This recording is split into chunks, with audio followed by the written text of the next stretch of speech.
the gate, you or me? Who's getting the gate, you or me, huh? Who's gonna get off and get the gate? One of us gotta get the gate, baby. Buddy, can you get the gate? Trixie, get the gate. All right, I guess it has to be me. I gotta get the gate. Stella wants more of a ride.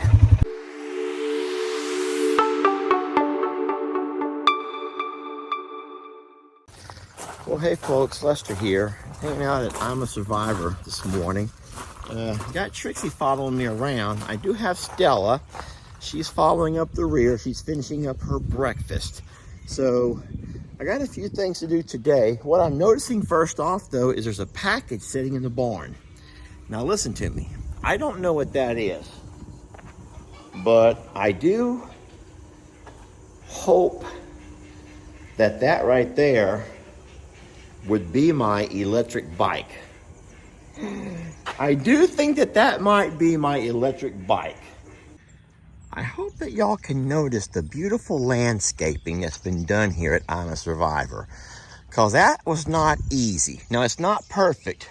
Well, there's Stella and Buddy. Buddy is licking her ears. That's his way of saying, I'm so sorry about your situation.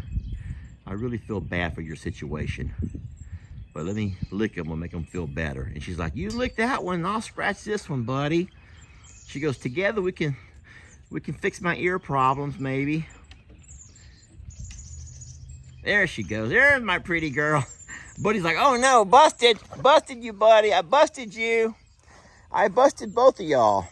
We're gonna walk to the front pond here because I see the mama. I see Mama Duck way over there. Aren't y'all shocked that ducks at only 2 days old? I know you saw Jamie's video where they were 1 day old, already out in the pond. Now they're 2 days old and they've come to the front pond. And that just baffles me. I want to watch them swim, don't y'all? Don't y'all want to watch them swim? Let's walk over there and maybe they'll go in the water. So Adam or Steve, along with Pablo, are still in great debate on whose babies are who. They've not yet figured it out.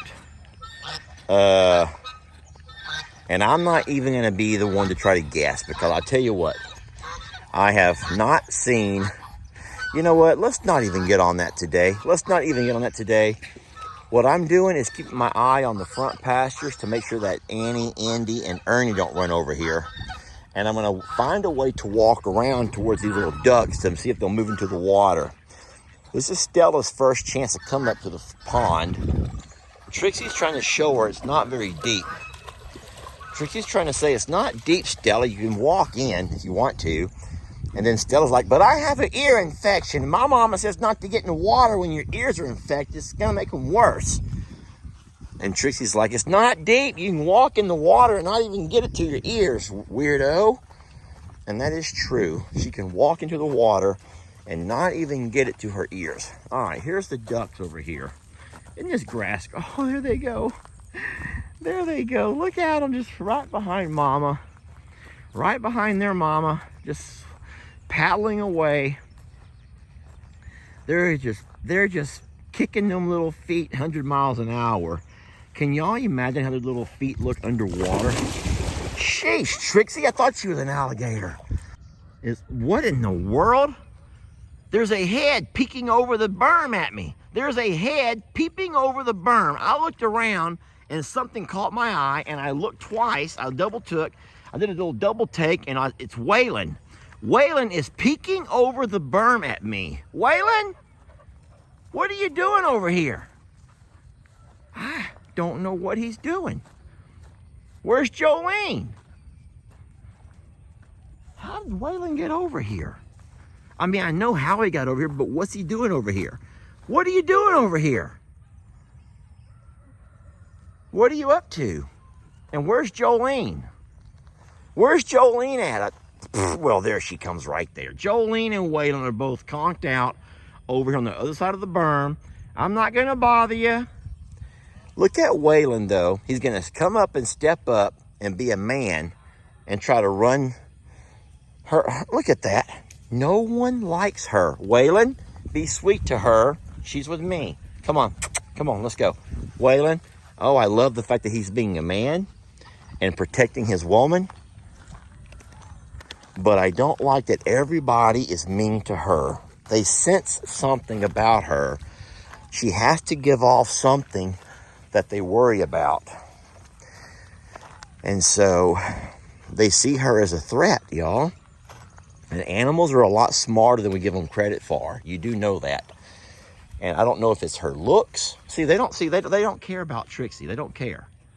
They don't care about Buddy. They don't care about Christmas. They don't care about anybody of our dogs. But when any animal, and I'm going to say any, Ivan, my dad's cows, Waylon Jolene, the alpacas, when they see Stella, they all go crazy, like she has the plague, and it's their duty to somehow rid the planet of this plague. And I don't understand why they would act that way. Look at these two still following me around. There's their babies over there now. I give the pond pasture a thumbs up. Ducks, we like ducks. Geese, whatever. Stay in the water, you're good. And Trixie gets a little fun running around. Now, it's gonna get a little hectic out back. Before I go back though, I do have another cake I brought from Longhorn Lester's. It's a chocolate cake this time. It's a chocolate cake and it has now expired. We left it there as long as we could, and y'all know what that means. It's time to give Pig Trudy some cake. So let me grab that and I'll be right back with you. I never got all of this into the ground. Guys, I worked that entire morning trying to beat Jamie and her family here. All right, I'm coming for the cake. That really is too good of a cake to go to waste. But guys, we're not really sweet eaters. My mom and my dad are sweet eaters. No one else in this family really eats sweets, which I guess we're blessed for that. We all have pretty good teeth. No, none of us have lots of cavities. And we all got, okay, we got bellies. We all got bellies. Can't deny that. Come on around with me. Let's see if we can get Pig Trudy and her friends to gather up and have some cake.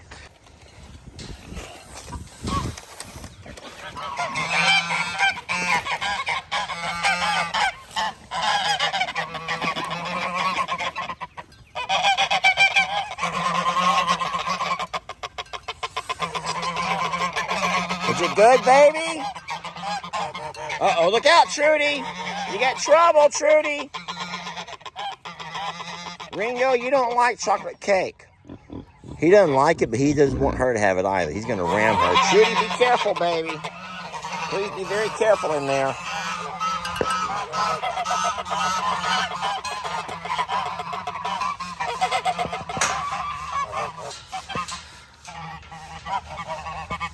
Trudy, you got cake all over your side, baby.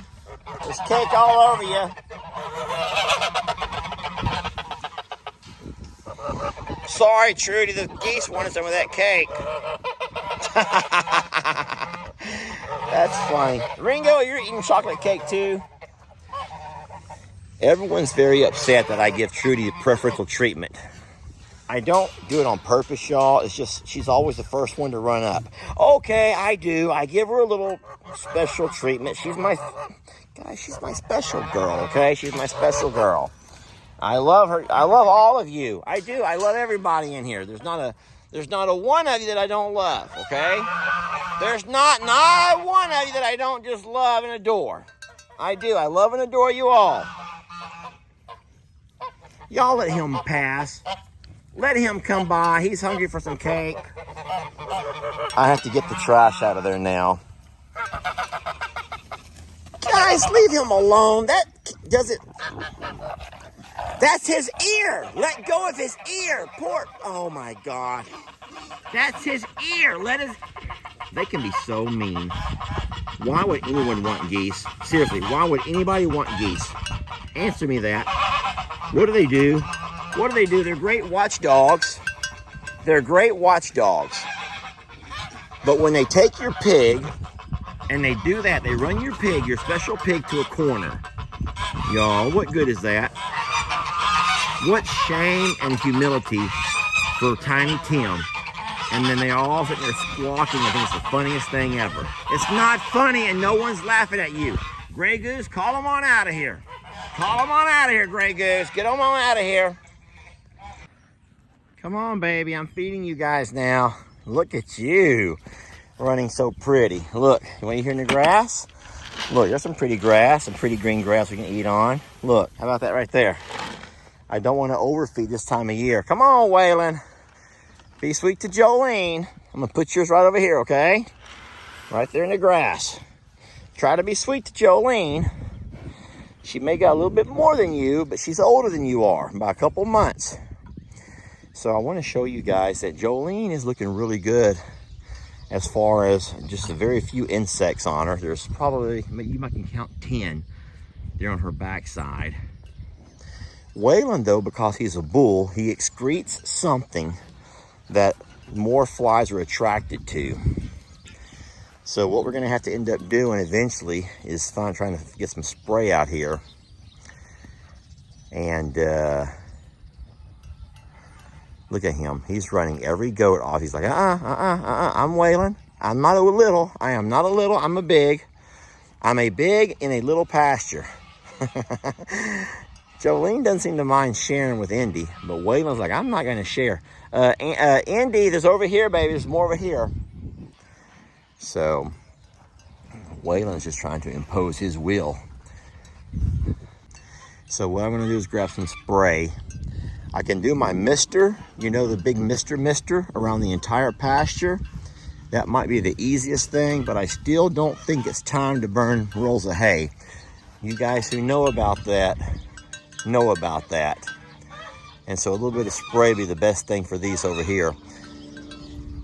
What I think that I'll do is just get my big... Sir, do you mind?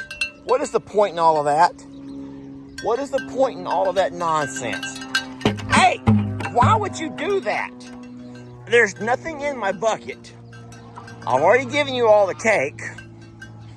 He is not happy with me right now, and he's trying to lead the way and show everybody. Look at that little priss. You're shaking your behind like a... Stop it, Ringo. There ain't no one thinks that's cute. No one thinks that's cute. And if y'all think that's cute, Waylon, that sure ain't cute. Why don't my men learn to man up a little bit? Ain't no woman gonna be excited about seeing some man pressing his behind around, Ringo. Actually, there are some women that like to see a man press around. It reminds me of those women who used to like Urban Cowboy. Urban Cowboy, guys, listen. That's not real cowboy. Cowboys don't wear tight-fitting jeans and they don't press when they walk. That's not manly. And if y'all think that Urban Cowboy represents what a real man is like, how mistaken is our society when you come to think that Urban Cowboy is a real cowboy? 'Cause they're not. 'Cause they're not. Pressing around in tight jeans, tight-fitting jeans, has always been reserved for certain folks. Don't get me on a rant about that. But seeing Ringo run by pressing like that, and then Waylon come up behind him trying to show him how it's done, and Jolene's not having it. Jolene is not having it. She's like, set your butt down. You're not going to be doing that mess. She goes, there's only one person that presses around in this family, and it ain't you. And she's right. And now Waylon's going to have to apologize because he didn't realize what he was doing. He got caught up in the moment. And how many of us get caught up in the moment and find ourselves doing things we shouldn't be doing? And so...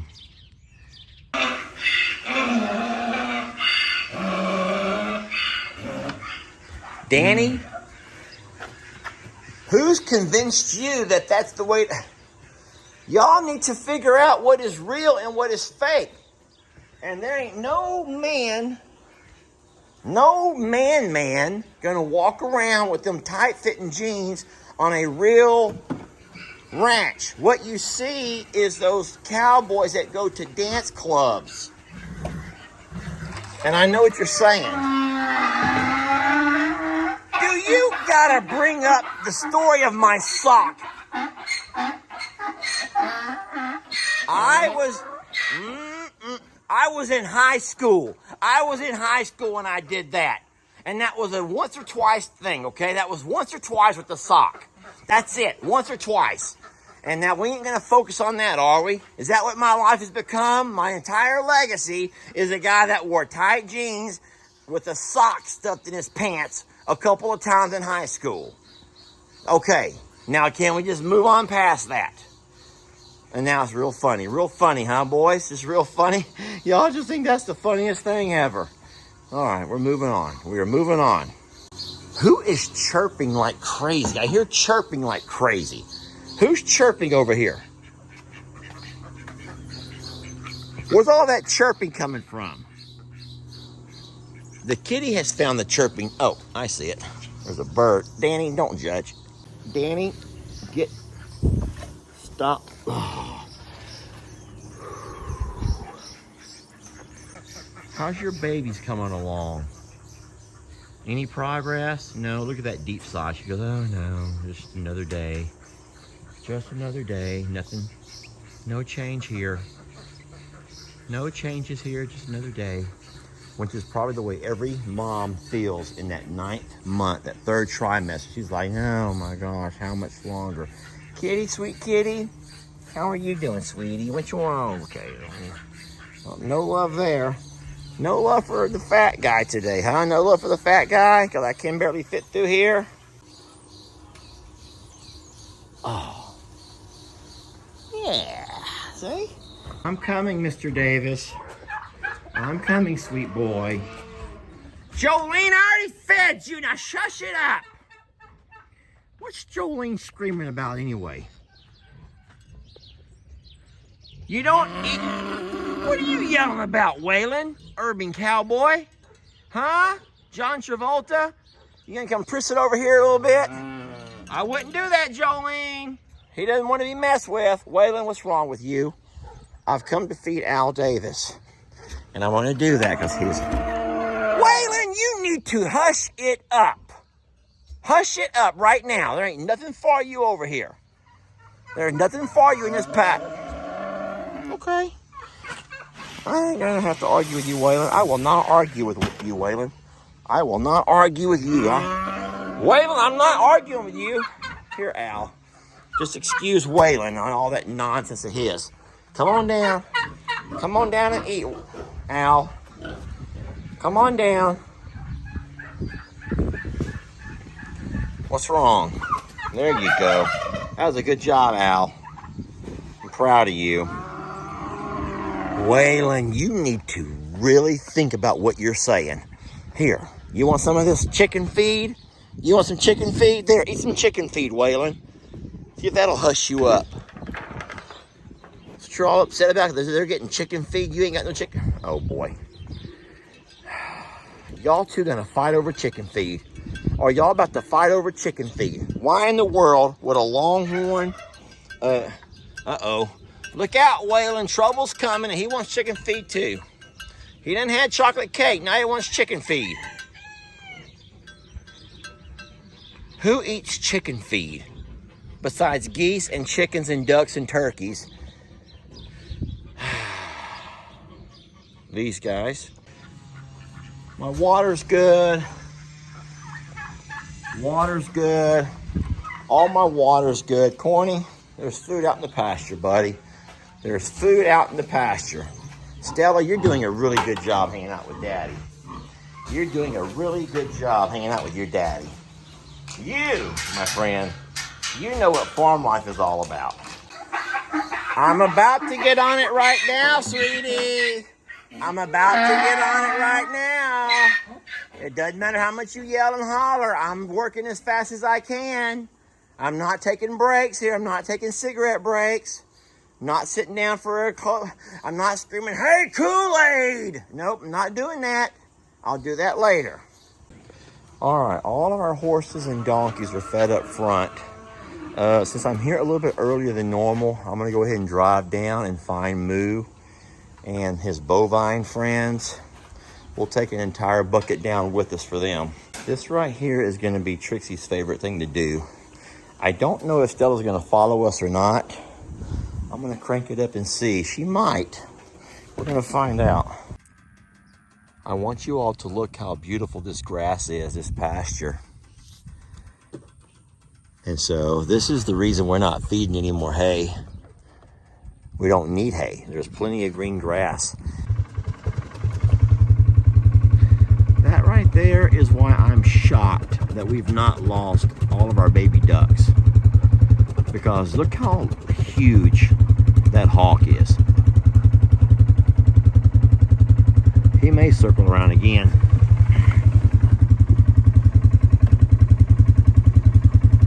There's a couple of them soaring over here. All right, we're on a mission to find that big galoot moo. I'm pretty sure I know where we'll find him. He has a favorite spot he likes to hang out. And I'm gonna drive you guys right to it. Hey, you big galoot, where's your friends at? Here comes Annabelle. Where's Santoro? Where's Santoro at? I can almost guarantee you that Santoro is somewhere hiding along the fence line. And Moo! Swear to God. All right, I got all three of these here fed. Moo is making it harder and harder to feed. He acts like he's starving, and friends, he's not. Stop saying he looks hungry. You can't see a rib on him. We're just out of winter, and we went through the worst drought our state has seen in years. And there's not a rib showing on him. This is not a rib. That does not count. Your ribs are all through here. You can't see a one of them. There's not a better looking Hojo Holstein jersey out there than this one right here. So stop all the chatter by saying, oh my God, Moo looks horrible. Jake, you gotta save him from Lester. You gotta save him. Moo's living his best life now. Y'all might want to remember that. Mark those words. He's living his best life. He got plenty to eat every day, more than he needs.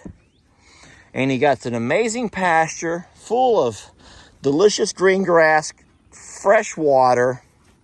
And so Jake is going to have to really, really work to maintain this. And Jake knows it. I've already told Jake that. I told Jake that. I said, Jake, it ain't going to be easy, brother, because you have a homestead, not a sanctuary. And so you're going to have to treat your animals more like sanctuary type animal love, which is a lot harder than just farm love. It is. It's a lot harder than farm love. And if you guys don't know what I mean, watch a farm channel and compare that to a sanctuary channel. And you will see that there is a night and day difference in the way that you treat your animals. Last thing I'm going to do is go up and get me some bug spray. And I'm going to go ahead and make me a circle and come by and spray and wipe everybody who will allow it. Well, we all want to say thank you for joining us. When I say we all, you know who I'm talking about. All of my guys and girls here. And listen, everything is always funner and gooder when you have friends to hang out and do stuff with. And Stella, I'm talking about, she can't hear a word I'm saying. She can't hear a word I'm saying. She's just going to go in the house and lay in the AC. But Trixie and I would like to say that things are always funner and gooder when you do it with people you love and care about. And that would be you all. So we'll see you guys on the next video.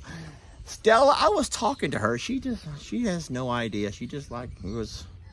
I come to tell you a story about a man, humble is his way. He'd lend you a helping hand, who took the time to teach kids, that was his profession. Plus drove the school bus when they completed all their lessons. Single father or two, plus a coach could be a lot to juggle. But not when you're working with that I'm a survivor muscle. He took pride in the few animals he raised. Hobby farming by night seems to balance out his days. And he always knew that his best days were yet to come, but didn't know first he had to make it through a storm. Everybody's evacuating, leaving in a hurry. There's trouble on the way, they name it Hurricane Harvey. When you have little resources, not a whole lot of money, it's hard to lock away and secure all of your belongings. So this man and his two boys packed and evacuated, waited for the storm to pass, and it was hard to have patience, cause there were all sorts of rumors that spoke on how you needed a boat for the roads that we drove on, and animals are floating by, helpless and afraid. The storm was cataclysmic, left the town in a rage. The roads finally opened, and it was time to go see the damage that was done. He was kinda scared to proceed, but started down his driveway, water just above both feet. Pull out his phone to capture. Moments later, guess what he seen? It was his little black pig named Patty, dashing his way like a lost child who found daddy. Emotions running high, he didn't know what to do except cry tears of joy, and he ran toward her too. The little goat Meg was like the engine that could, because she never gave up, and the horses, they were good. See, the house was a wreck, but all that could be fixed. It really hurt to see some got caught up in the fence, lost their life. In that moment, he was taken out his element, and dead God came and gave him gifts that was heaven sent. Admired how he tended to the animals and land, because that was the initial plan when he made man. And so he was placed on a whole new surface, the same old land, but a whole new purpose. And 3 months later, he was blessed with a wife, row front and center, watching him rebuild his whole life. So remember this story, when you think you have nothing. I'm a survivor sanctuary, we're all survivors of something.